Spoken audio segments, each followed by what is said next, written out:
Assalamualaikum warahmatullahi wabarakatuh. Perkenalkan, nama saya Rahmat Bang Hatta dari Prodi Biologi. Di sini saya akan mereview kembali tugas kelompok yang dibuat oleh teman saya, yaitu mengenai produktivitas primer laut. Baik, kita langsung saja. Yang pertama, konsep dasar.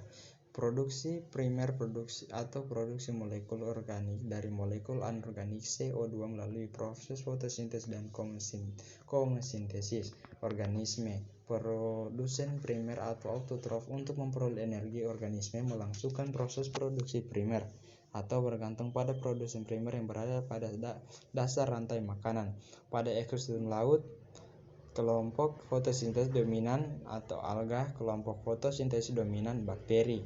Fotosintesis energi untuk membentuk molekul organik diperoleh dari matahari. Sebagai berikut: 6 CO2 plus 12 H2O plus foton lebih dari CnH 1,1206 plus 60O2 plus 6H2O terbatas pada air permukaan dan zona intertidal sampai ke dalam 200 meter. Komesintesis memanfaatkan oksidasi molekul anorganik seperti gas, hidrogen sulfur atau metana sebagai sumber energi seperti tertera pada di bawah.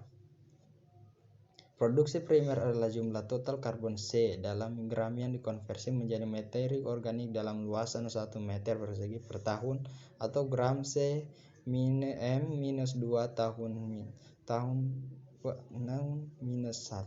Faktor yang membatasi pertumbuhan dan dapat menurunkan produksi primer termasuk radiasi matahari dan nutrien sebagai faktor utama, serta upwelling, turbulensi, intensitas grazing, dan turbiditas sebagai faktor sekunder. Hanya 0,1 sampai 0,2% radiasi matahari digunakan untuk fotosintesis dan disimpan sebagai energi dalam senyawa organik. Produktivitas sangat bervariasi pada bagian laut yang berbeda sebagai respon terhadap ketersediaan nutrien dan cahaya matahari. Produktivitas rendah dapat terjadi di daerah tropis dan subtropis. Cahaya matahari melimpah tapi menyebabkan termoklin tajam yang membatasi upwelling nutrien. Produktivitas tinggi dapat terjadi secara lokal di daerah upwelling di pesisir dan terumbu karang. Di daerah temperata, produktivitas menunjukkan pola musiman air dan kutub kaya akan nutrien sepanjang tahun, tetapi produktivitas hanya tinggi pada musim panas ketika cahaya berlimpah. Komunitas fotosintesis laut. Klasifikasi organisme fotosintetik pada habitat laut atau berdasarkan distribusi dan struktur fisik, yaitu rumput laut atau alga berukuran besar dan menempel pada dasar, padang lamun, mangrove, fitoplankton, simbiosis alga dan hewan, rumput laut atau seaweeds, alga atau ganggang, marine multicellular, mid-scale macrocystis merupakan organisme bentuk terbesar. Alga merah, alga hijau, dan alga coklat menempel pada substrat terbatas pada zona intertidal dan perairan pesisir dangkal. Substrat berbatu termasuk paling produktif untuk hutan kelp di Samudra Hindia. Herbivore rendah 90% produksi terdekomposisi.